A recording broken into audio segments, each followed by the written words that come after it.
Welcome to Preeti women's talk with doctor Preeti. मैं हूँ doctor प्रीति और आज हम बात करेंगे कि प्रेगनेंसी में क्या खाना चाहिए और क्या अवॉइड करना चाहिए। प्रेगनेंसी में क्या खाना चाहिए, क्योंकि प्रेगनेंसी एक बहुत ही सुखद अनुभव है। इसमें बहुत ही ख्याल रखना चाहिए खाने के बारे में, क्योंकि अगर आप जो भी खा रहे हैं उसके बहुत सारे प्रॉब्लम्स भी हो सकते हैं, जैसे इंडाइजेशन भी हो सकता है, फूड पॉइजनिंग भी हो सकती है, और काफ़ी बार अगर ये बहुत ही तला हुआ या स्पाइसी आप खा रहे हैं तो इससे एसिडिटी भी हो सकती है। तो इसलिए it's very important to know कि प्रेगनेंसी में क्या खाना चाहिए और क्या अवॉइड करना चाहिए। ज़्यादा वॉमिटिंग की शिकायत होती है, बहुत ज़्यादा नॉज़िया या मतली बढ़ जाती है, तब हम उनको काफ़ी बार ड्राई प्रोडक्ट्स खाने को बोलते हैं। अच्छा, एक और मिथ है प्रेगनेंसी के बारे में कि काफ़ी बार लोग कहते हैं कि अभी तुम्हें 2 लोगों के लिए खाना है क्योंकि अभी तुम अकेली नहीं हो। एक्चुअली ये बहुत ही गलत है, क्योंकि आपको बिल्कुल ही 2 लोगों के लिए नहीं खाना है। इनफैक्ट ऐसे में वज़न बहुत बढ़ जाता है, और जब ये वज़न प्रेगनेंसी में बहुत बढ़ जाता है तो प्रेगनेंसी के बाद इसे घटाना बहुत मुश्किल हो जाता है। अच्छा, ये फैक्टर छोड़ के भी अगर आपका मोटापा बहुत बढ़ जाता है ओवर ईटिंग की वजह से, तो प्रेगनेंसी में भी बहुत सारी शिकायतें होती है, जैसे कि डायबिटीज़ की चांसेस बढ़ जाती है, आपको हम थ्रोम्बोएम्बोलिज्म मतलब स्ट्रोक हो सकता है, या ब्लड में गांठी होना स्टार्ट हो जाते हैं। जब बहुत मोटापा बढ़ जाता है बहुत सारे प्रॉब्लम स्टार्ट हो जाते हैं। इनफैक्ट डिलीवरी के वक्त भी बहुत सारे प्रॉब्लम्स आते हैं, इसलिए ओवर ईटिंग बिल्कुल ना करें। जैसे मैंने कहा, आप खाएं और थोड़ी थोड़ी देर में खाएं। जैसे अगर आपको एक साथ ही बिंज ईटिंग आप कभी भी ना करें, आप हर 2-2 घंटे के बाद थोड़े थोड़े स्प्राउट्स खाएं, आपको अच्छे लग रहे हैं वो फ्रूट्स खाएं, आप कोई भी फ्रूट्स खा सकते हैं। बस आप ये ध्यान रखें कि आप सारी चीज़ें सही मात्रा में आप खा रहे हैं, कोई भी एक ही चीज़ बहुत ज़्यादा नहीं खा रहे हैं, तो आपको ध्यान रखना है। जैसे मिल्क एंड मिल्क प्रोडक्ट्स और डेयरी प्रोडक्ट्स के बारे में, तो आप मिल्क प्रोडक्ट्स तो आप लें क्योंकि आपको कैल्शियम की ज़रूरत बिल्कुल है, लेकिन आप देखिए कि ये जो है सब फ्रेश है। क्योंकि आप क्या क्या खा सकते हैं, तो आप प्रोसेस्ड चीज़ खा सकते हैं, आप सॉफ्ट चीज़ खा सकते हैं, आप सारे फ्रेश मिल्क प्रोडक्ट्स खा सकते हैं, लेकिन आप ध्यान रखें कि आप जो भी अनप्रोसेस्ड चीज़ है वो ना खाएं। अनप्रोसेस्ड चीज़ क्यों ना खाएं?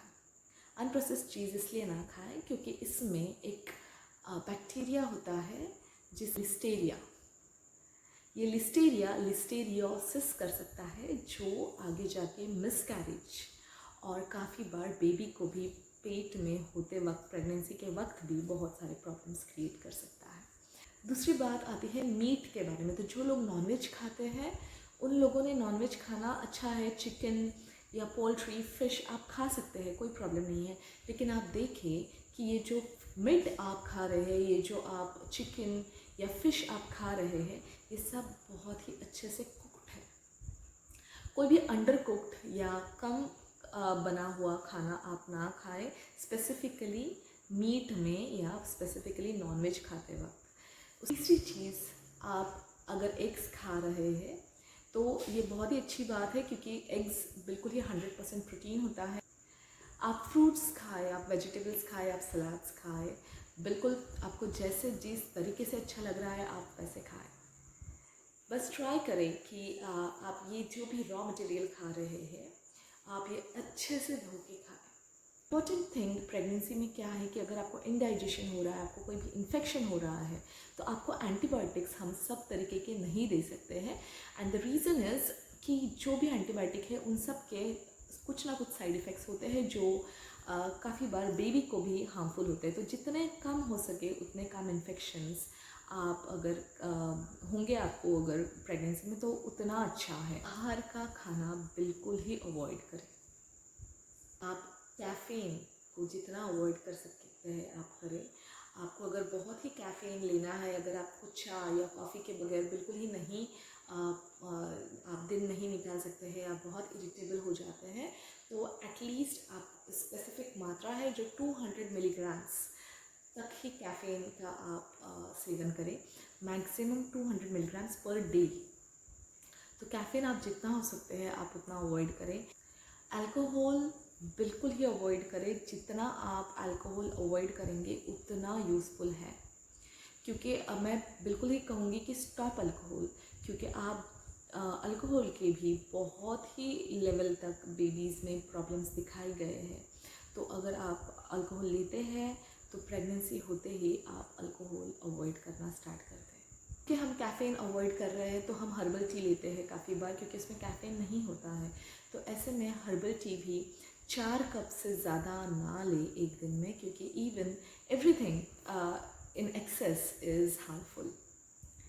तो इसके अलावा आपको जैसे आपको लग रहा है आपकी प्रेगनेंसी का दौर आप अच्छे से गुजारें, आपको जो खाना है आप खाएं, सही मात्रा में खाएं, तेल, तीखा, स्पाइसी और बहुत ही ज़्यादा आप घी वाला और या फिर वज़न बढ़ाने वाले लड्डू, बहुत ही स्वीट, सब कुछ ओवर एक्सेस में जो भी कुछ है वो सब आप अवॉइड करें। और जो भी अच्छा हेल्दी है वो सही सही मात्रा में आप 2-2 घंटे पे खाते रहें। रात का आपका खाना ज़रा जल्दी ख़त्म करें ताकि आपको नाइट वॉक के लिए जाने के लिए भी टाइम मिल जाए। उससे आपकी बॉडी भी हेल्दी रहेगी, आपका मन भी स्वस्थ रहेगा और आपका खाना भी पच जाएगा। आज के लिए बस इतना ही। Thank you for watching the video. और अगर आपको अच्छा लगा है तो प्लीज़ लाइक और सब्सक्राइब कीजिए। Thank you very much.